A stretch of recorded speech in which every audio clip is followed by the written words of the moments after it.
तो इस एपिसोड के स्टार्टिंग में सिस्टम से नोटिफिकेशन आती है कि आपको एक मिशन मिला है जिसका नाम लीच विज़र्ड है। तो इसकी जो कंडीशन है उसमें आपको एक इल्यूजन रिलम के अंदर जाना पड़ेगा, उसका नाम मू मैंग गुइतोम है। तो वहाँ पे जाके आपको एक जो ब्लड सोल क्राउन है वो लाना पड़ेगा, वो एक आइटम है। तो इसकी जो टाइम लिमिट है वो 3 दिन के लिए है और इसकी जो डिफ़िकल्टी है वो ए लेवल की है। और दूसरा, अगर आपको जो ऑल सिस्टम में गॉड बनना है तो इसके लिए आपको एक इलिज़म रिलम के अंदर जाना पड़ेगा जिसका नाम हुइयांग डिवाइन टेम्पल होगा। तो वहाँ पे जाके एक होली एम्बलम जैसा आइटम आपको लाना पड़ेगा।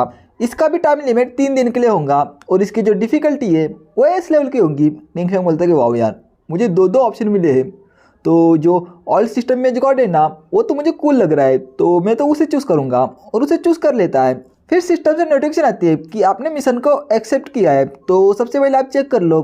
फिर निंगफैंग बोलता है कि मैंने अभी एक्सेप्ट किया है तो क्या ही फ़र्क पड़ता है, और वहाँ से जाने लगता है। लेकिन जाते जाते बोलता है कि ये जो हिडन प्रोविजन है ना ये बहुत ही ज़्यादा काम का होगा। इसकी वजह से जो एस लेवल का जो मिशन है ना वो अपीयर हुआ है, तो ये तो कुछ ना कुछ काम का होगा, तो मुझे जल्दी पूरा करना पड़ेगा। और लकीली मुझे 3 दिन मिले इसको कंप्लीट करने के लिए, तो अब तो बहुत ही ज़्यादा मज़ा आएगा ना, तो इससे तो मुझे कोई तकलीफ भी नहीं होगी।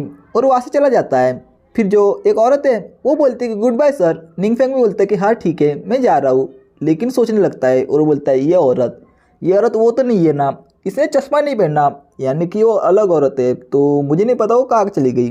फिर वापस से सीन शिफ्ट होता है, हमें रिलम के अंदर का सीन दिखाया जाता है जहाँ पे एक औरत होती है।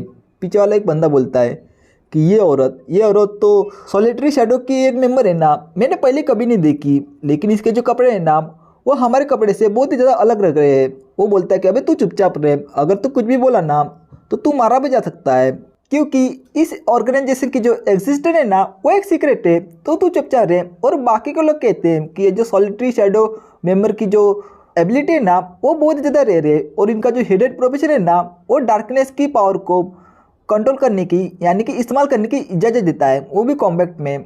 और ये जो स्पेशल मिशन करने के लिए बहुत ही ज़्यादा होनर होते हैं यानी कि काबिल होते हैं, तो तू तो चुपचाप ही रहे। फिर हमें उसी औरत को दिखाया जाता है जिसने कि निंगफैंग को ट्रांसफॉर्मेशन स्टेज का मिशन दिया था।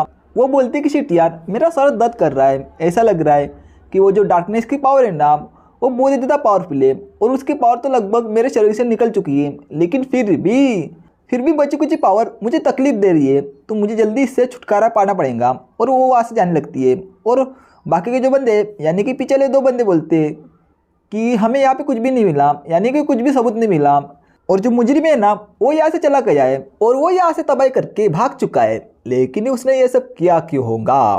फिर वही आदमी बोलता है कि हाल ही में मुझे रिपोर्ट मिली है कि जो सीक्रेट रिलम के अंदर जो पावर है ना उसकी फ्रीक्वेंसी कम ज़्यादा हो रही है, यानी कि जो डार्क पावर है उसकी फ्रीक्वेंसी, और उस रिलम के अंदर कुछ अजीब ही हरकत हो रही है। तो मुझे लगता है कि उस रिलम को कर्स लग चुका है, तो शायद ये इंसिडेंट और वो जो सीक्रेट रिलम के अंदर हुआ है ना वो एक दूसरे के साथ कनेक्ट हो सकता है।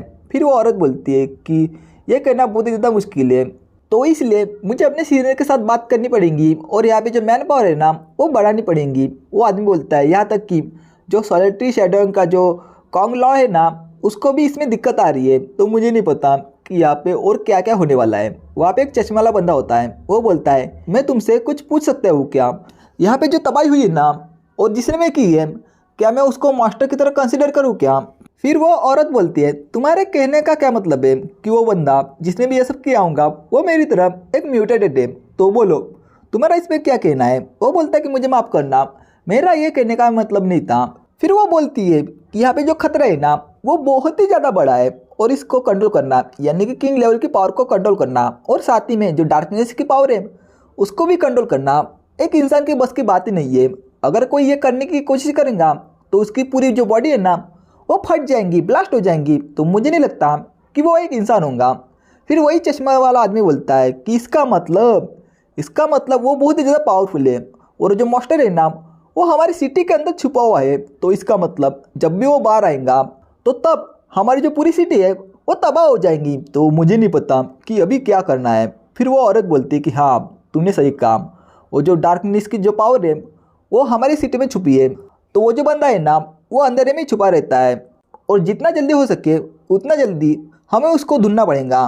फिर वापस से शिनशिप होता है, हमें निंगफैंग के घर का सीन दिखाया जाता है जहाँ पे निंगफेंग बोलता है कि यार बाहर का जो इन्वायरमेंट है ना वो बहुत ही ज़्यादा अच्छा है, लेकिन पता नहीं कि लोगों को जो अंदर है ना वो पसंद नहीं, मुझे तो बहुत ही ज़्यादा पसंद है। फिर वो एक जगह बैठ जाता है और बोलता है कि 30 लेवल पे पहुंचने के बाद मेरे पास 4 और स्किल स्लॉट खुल चुके हैं, तो मुझे जल्दी जो वांग यूई ने जो स्किल बुक दी थी ना उसको सीखना पड़ेगा। और वो सीखने लगता है। फिर सिस्टम से नोटिफिकेशन आती है कि आपके पास से एक स्किल को डिटेक्ट किया गया है जिसका नाम अर्चन शील्ड है, और वो फॉरबिडन कर्स के साथ मर्ज हो सकती है, और मर्ज होकर जो फॉल अर्थ शील्ड है ना वो बन सकती है और बन भी जाती है। और सिस्टम से नोटिफिकेशन आती है कि आपने एक पैसिव स्किल को सीखा है जिसका नाम फॉल अर्थ डिफेंस है। निंगफेंग बोलता कि वाह यार, जो फॉरबिडन कर्स है ना वो किसी भी लो लेवल के स्पेल के साथ मर्ज होकर एक अच्छा स्पेल बन सकता है। तो अभी मेरे पास एक डिफेंसिव स्पेल है, यानी कि एक शील्ड है, तो कोई भी ऑर्डिनरी बंदा मुझ पे अटैक करेगा तो उसका मुझ पे घंटा असर नहीं होगा। ये तो बहुत ही ज़्यादा अच्छा है। तो चलो मैं दूसरी भी बुक ढूंढता हूँ, यानी कि देखता हूँ, और वो एक और स्किल को सीख लेता है। इसका नाम एलिमेंटल मास्टरी अर्थ होता है। तो सिस्टम से भी नोटिफिकेशन आती है कि आपने एक पैसिव स्किल को सीखा है जिसका नाम एलिमेंटल मास्टरी अर्थ है, और इसका जो बेस स्पेल इफेक्ट है ना वो 20% से बढ़ जाता है। फिर निंगफेंग बोलता है कि लेकिन मेरे पास अभी भी 4 स्लॉट खाली है, तो चलो मैं कुछ बुक ढूंढता हूँ, यानी कि वापस मुझे उसी दुकान में जाना पड़ेगा। तो चलो चलते हैं।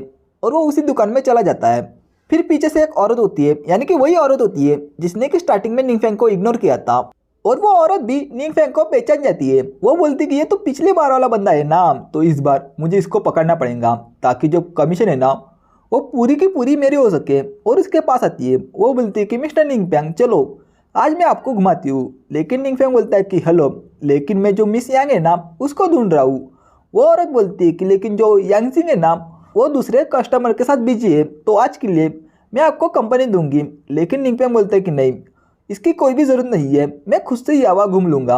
और ये बात सुन के उसको बहुत ही ज़्यादा गुस्सा आता है। वो बोलती है कि एक इंसान ही है ना, और इसने मुझ जैसी सुंदर लड़की को रिजेक्ट किया, ये हो नहीं सकता। क्या मैं जो यांगजिंग है उसके मुकाबले कम सुंदर हूँ क्या? लेकिन ठीक है, मैं जल्दी उसको मना लूँगी। और उसके पास आती है। वो बोलती है कि ये ठीक है मिस्टर निंगफेंग, मेरी ड्यूटी है कस्टमर को अटेंड करने की, तो चलिए मैं आपको यावा घुमाती हूँ। लेकिन पीछे से एक लड़की आती है। वो बोलती है कि मिस्टर निंगफेंग, और वो यांगजिंग ही होती है। वो बहुत ही ज़्यादा थकी होती है। निंगफेंग बोलता है कि यांगजिंग तुम यहाँ पे आ चुकी हो क्या तुम्हारा काम ख़त्म हो गया?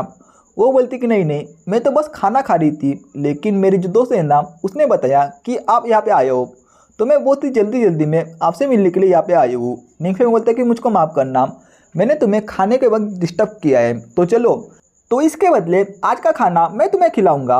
वो बोलते कि आप मुझे शर्मिंदा कर रहे हो। लेकिन वो जो औरत है, यानी कि जो पहले की जो औरत है, उसको बहुत ही ज़्यादा गुस्सा आता है। वो बोलते कि अभी तो मुझको बहुत ही ज़्यादा गुस्सा आ रहा है, लेकिन मैं अभी करूँ तो करूँ क्या? फिर निंगफेंग उसी बॉस के पास आता है। वो बोलता है कि मुझे ये 2 स्किल बुक बेचनी है, तो क्या आप इसको खरीद सकते हो क्या? वो बॉस बोलता है कि नहीं, मुझको कोई भी प्रॉब्लम नहीं है, और जियाओ यांग, ये जो मिस्टर निंगफेंग है ना ये आपके हवाले है, तो आप इसका अच्छी तरह ख्याल रखना। वो बोलते कि ठीक है। फिर वो जो बॉस है वो बोलता है कि लास्ट टाइम इसने ऑरेंज क्लास का वेपन लाया था, और इस बार इसने पर्पल लेवल की स्किल बुक लाई है, तो इसका जो बैकग्राउंड है ना वो जानने के लिए मुझको और भी ज़्यादा बेचैनी हो रही है। तो जल्दी ही मुझे किसी बंदे को ढूंढना पड़ेगा इसके बैकग्राउंड की इन्वेस्टिगेशन करने के लिए। फिर निंगफेंग को दिखाया जाता है जो कि रेस्टोरेंट में खाना खा रहा था, और जैसे खाना खा के होता है वो बोलता है कि वेटर जल्दी यहाँ पे बिल ला। लेकिन जियाओ यांग बोलती है कि इसकी कोई भी ज़रूरत नहीं है, मैंने पहले से ही इसके पैसे दे दिए हैं। निंगफेंग बोलते कि 1 मिनट, मैंने तो कहा था कि मैं तुमको ट्रीट दूंगा, लेकिन तुमने पैसे क्यों दिए? वो बोलती कि इसकी कोई भी ज़रूरत नहीं है, मेरे पास एक रीज़न है, इसलिए मैंने ये सब किया है। निंगफेंग बोलते कि क्या रीज़न है? वो बोलते कि चलो जल्दी, तुम्हें कहीं भी जाना है ना। फिर वो बाहर आती है। निंगफेंग बोलता है कि मैं तुमको घर तक छोड़ देता हूँ। वो बोलती कि इसकी कोई भी ज़रूरत नहीं है, और वैसे भी मुझे दूसरी जगह जाना है, तो मैं टैक्सी करके यहाँ से चल जाऊँगी। निंगफेंग बोलता है तो ठीक है, तुम अपना ध्यान रखना। फिर वो टैक्सी में बैठ जाती है। ड्राइवर बोलता है कि तुमको कहाँ पे जाना है? वो बोलती है कि सिटी के 2nd हॉस्पिटल में। फिर वो पहले की बातें याद करने लगती है। वो बोलती कि मिस्टर निंगफेंग का बहुत बहुत शुक्रिया, और वैसे भी जो मिस्टर निंगफेंग है उसकी वजह से मैंने कमीशन के बहुत सारे पैसे कमा लिए हैं। इसकी वजह से जो मेरे पापा है ना, और उनके इस महीने के हॉस्पिटल का जो बिल है वो मैंने भर दिया है। और ये सब जो मिस्टर निंगफेंग है उनकी वजह से हुआ है, तो उनका बहुत बहुत शुक्रिया। लेकिन अचानक उनकी कार का शीशा टूट जाता है। वो बोलते कि यहाँ पे क्या हो रहा है, और उसकी जो कार है वो पूरी चकनाचूर हो जाती है। और आसपास का खून देख के वो शॉक हो जाती है। वो बोलते कि एक मिनट, यहाँ पे हो क्या रहा है। फिर हमें बाहर का सीन दिखाया जाता है जहाँ पे एक पोर्टल खुलता है, और पोर्टल में से बहुत सारे मास्टर बाहर आ रहे थे। और जो एक मास्टर है वो उनकी टैक्सी के ऊपर भी होता है, जिसकी वजह से जो टैक्सी है वो एक जगह रुक जाती है। लेकिन जो जियाओ यांग है वो दरवाज़ा खोल के बाहर कूद जाती है। वो बोलती कि यहाँ पे क्या हो रहा है, यहाँ पे अचानक अचानक मास्टर कैसे आ गए, और वैसे भी ये एक सेफ जोन है ना, तो यहाँ पे मास्टर कर क्या आ रहे हैं। और उसके पीछे एक मास्टर होता है, लेकिन वो ऊपर देखती है। ऊपर में पोर्टल के अंदर से एक इंसान बाहर आता है और वो हंसता है। और ये चैप्टर भी यहीं पे ख़त्म होता है। तो आपको ये वीडियो कैसा लगा मुझे कमेंट बॉक्स में ज़रूर बताना। तो मैं मिलता हूँ नेक्स्ट वीडियो में, जब तक के लिए बाय बाय, सायोनारा।